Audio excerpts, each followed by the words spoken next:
ভক্তের ভগবান, ভক্তাধীন ভগবান, ভক্ত বাঞ্ছা কল্প তরু তার নাম মাধু। আমাকে দেখার এখনো সময় তো হয়নি বাবা, আরো অনেক অপেক্ষা করতে হবে। এর জন্য তোকে অনেক কঠিন পরীক্ষা দিতে হবে।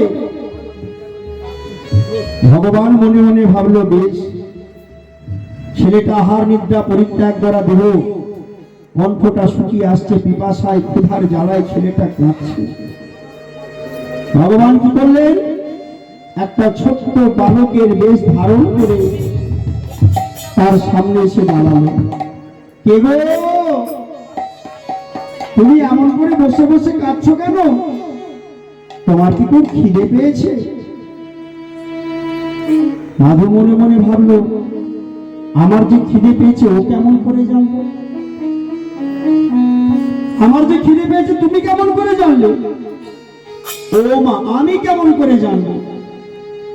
আমার মা মাঠে গরু বাঁধতে এসেছিল। আমার মা আমায় ঘরে গিয়ে বললো, খোকা, গাছের তলায় একটা মানুষ বসে আছে, মনে হয় খিদে পেয়েছে, ক্ষুধার জ্বালায় চিৎকার করে কাঁদছে।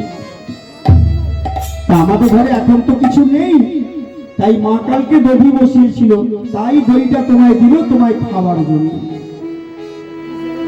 মাধু মনে মনে ভাবছে, খিদেও তো পেয়েছে, বেশ, তবে তাই দাও।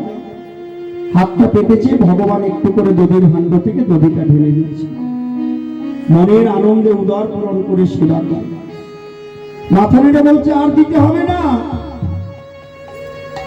যখন উদর পূরণ করে সেবা হয়েছে, দেহটাই কঠিন যন্ত্রণা হলে কি হবে মা? প্রাণটা আত্মাটা একটু শান্তি হলো, পিপাসা থেকে ক্ষুধা থেকে মুক্তি হলো। না না, আমাকে আর বসে থাকলে হবে না, আমাকে অনেক যেতে হবে সেই বৃন্দাবন। বালক বেশি ভগবান বলে উঠল, যাবে তো যাবে, নিশ্চয়ই যাবে, এত তাড়া কিসের? এই তো সবেমাত্র সেবা করেছো, একটু গাছের তলায় ঘুমিয়ে নাও, তারপর উঠে যাবে। না না, আমার এখন ঘুমানো চলবে না। আবার মনে মনে ভাবছে, ছেলেটা এত কষ্ট করে এত কিছু এনে দিল, ওর কথাটাই ওর ঠেলে কেমন বলে। মাধু কি করেছে? কমল ঘাসের ওপর শুয়ে পড়েছে।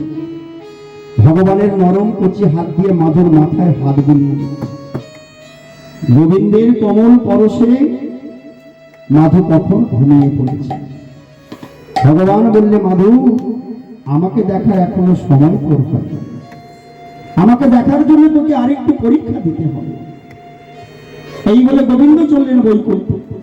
কিছুক্ষণ পরে মাধুর যখন নিদ্রা ভঙ্গ হলো, চমকে উঠল, দেখি আমি তো বৃন্দাবনের পথে যাব, এখন এখানে ঘুমাচ্ছি। কোথায় কোথায় গেল সেই ছোট্ট ছেলেটা? কোথায় কোথায় তুমি? চতুর্দিকে তাকিয়ে দেখলো প্রকাণ্ড মাঠ, কোথাও কোনো বাস নেই, কোনো ঘর নেই, কোনো পাড়া নেই, কোনো গ্রাম নেই। ভক্তের ভগবান, প্রকৃত যে ভগবানকে ভালোবাসে সেও বলে উঠল, গোবিন্দ, দেখাই যখন দিলে তবে ধরা দিলে না কেন? বেশ, এখনো আমার সময় হয়নি, তাই হয়তো তোমায় ধরতে পারলাম না। এই বলে মাধু উঠে চলেছে কোথায়? সেই বৃন্দাবনের পথে, কৃষ্ণ বৃন্দাবন বলতে বলতে এক সময় মাধু যখন বৃন্দাবনে গিয়ে উপনীত হলো, বৃন্দাবনের সর্বপ্রথমেই পরে বাঁকে বিহারী মন্দির, যাকে আমরা বঙ্কু বিহারী বলি। যারা বৃন্দাবনে গেছেন দেখবেন আগে বাঁকে বিহারীর মন্দিরটাই সামনে পড়ে। বেলা তখন দ্বিতীয় প্রহর। মাধু মন্দিরের কিছুটা দূরে যাচ্ছে, যেতে যেতে দেখতে পেল মন্দিরের দরজাটা ঠাকুর মশাই বন্ধ করে সেবা দিয়ে চলে যাচ্ছে।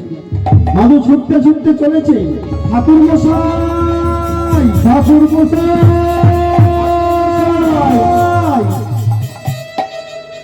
একটিবার অপেক্ষা করো, আমি যে বহু দূর থেকে আসছি, একটিবারই গোবিন্দের মন্দিরের দরজাটা খুলে দিন, আমি শুধু গোবিন্দের চাঁদ বদনটা দর্শন করেই চলে যাব। ঠাকুর মশাই বলে উঠল, বাবা, এই তো সবেমাত্র গোবিন্দের সেবা দিয়ে মন্দিরের দরজাটা বন্ধ করা হয়েছে, এখন তো আর খোলা যাবে না। দেখবেন বাবা, কাল মহাপ্রভুর ভগবানের কানটা ঘিরে দেওয়া হতো নাকি বাবা? হ্যাঁ, এই তো সবেমাত্র সেবা দিয়ে গোবিন্দের মন্দিরের দরজা বন্ধ হয়েছে, এখন আর খোলা যাবে না। তুমি অপেক্ষা করো এখানে বসে, আমি আবার সন্ধ্যার সময় আসবো গোবিন্দের চাঁদ বদন আরতি করতে, তখন তুমি গোবিন্দের বদনটা দর্শন করে নেবে। ছোট্ট মাধব বলে উঠল, ঠাকুর মশাই তখন সন্ধ্যা হবে, ততক্ষণ পর্যন্ত আমি যদি বেঁচে না থাকি, আমার যদি দেহ থেকে প্রাণটা চলে যায়, তাহলে আমার কি আর গোবিন্দ দর্শন হবে না? আমার কি গোবিন্দ দর্শন হবে না? ঠাকুর মশাই বলে উঠল, বাবা গোবিন্দের দুয়ারে এসে এমন কথা কেউ বলে না, তুমি অপেক্ষা করো, আমি আবার আসবো সন্ধ্যাবেলা। ঠাকুর মশাই চলে গেল। মাধব মনে মনে ভাবছে, কখন সন্ধ্যা হবে, ততক্ষণ পর্যন্ত যদি আমি বেঁচে না থাকি, তাহলে নীলাচল থেকে বৃন্দাবন এসেছে, আমার কি ভগবানের দেখা পাবো?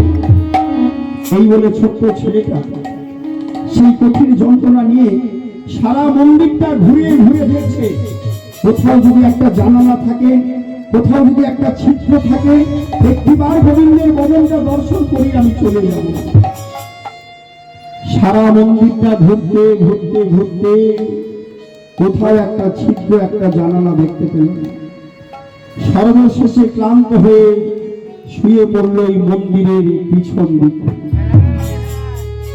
মন্দিরের পিছন দিকে দিয়ে যখন শুয়ে পড়েছে, মন্দিরের পিছনে দেখলো একটা ছোট্ট ছিদ্র।